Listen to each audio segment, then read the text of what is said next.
Hello student, welcome to Ashish classes. आज हम लोग पढ़ेंगे मेंडल्स मोनो हाइब्रिड क्रॉस। ठीक है, यानी मेंडल का मोनो हाइब्रिड क्रॉस रूल क्या था। ठीक है, तो इस रूल में मेंडल ने क्या किया, मेंडल ने सबसे पहले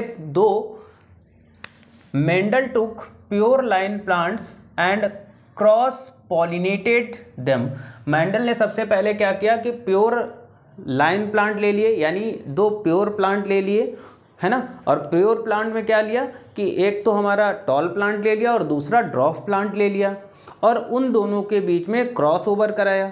तो जब मेंडल ने उन दोनों के बीच में क्रॉसिंग ओवर कराया तो F1 जनरेशन में जितने भी प्लांट बने थे वो सब कैसे थे, वो सारे टॉल प्लांट थे। ठीक है, इसको देखकर मेंडल बहुत ही ज़्यादा सरप्राइज्ड हुए। क्यों सरप्राइज हुए, ये देखते हैं। अब देखो, one of the plant was tall, यानी एक प्लांट उसमें से टॉल था जिसको हमने कैपिटल टी से डिनोट किया है, वाइल अदर ड्रॉफ जिसको हमने स्मॉल टी से रिप्रेजेंट किया है। इन F1 जनरेशन, अब देखो F1 जनरेशन में क्या हो, he obtain all tall plants.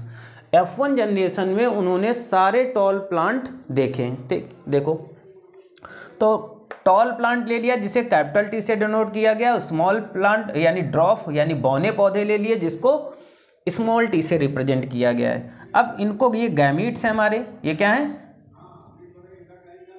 Gametes हैं। तो गैमीट्स में ये जब इनमें क्रॉस पॉलिनेशन होगा, जब क्रॉस पॉलिनेशन होगा तो F1 जनरेशन, ये जो F1 जनरेशन बनेगी, ये सारे प्लांट कैसे होंगे, ये सारे प्लांट टॉल होंगे।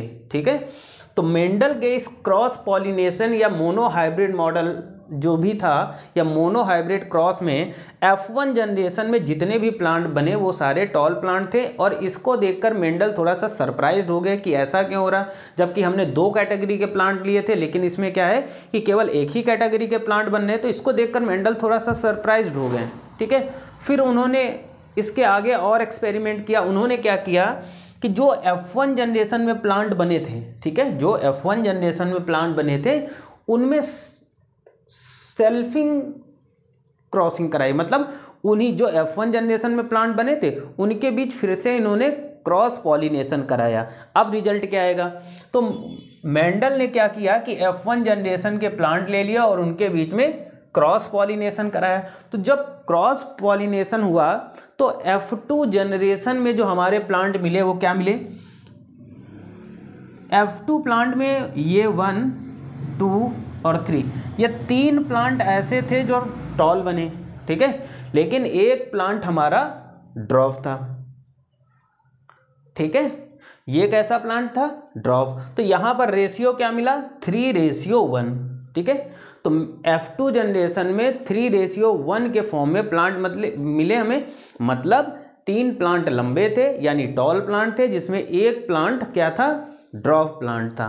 ठीक है, इसके बाद हम आ जाते हैं डोमिनेंट और रिसेसिव कैरेक्टर्स क्या होते हैं। तो डोमिनेंट कैरेक्टर का मतलब होता है कि जो F1 जनरेशन में, जैसे देखो यहाँ पर F1 जनरेशन पर सारे प्लांट क्या दिखाई दे रहे हैं, टॉल दिखाई दे रहे हैं, तो जो सो हो वो हमारा डोमिनेंट कैरेक्टर होता है। और रिसेसिव कैरेक्टर का मतलब क्या होता है कि जो कैरेक्टर F1 जनरेशन में ना दिखाई दे।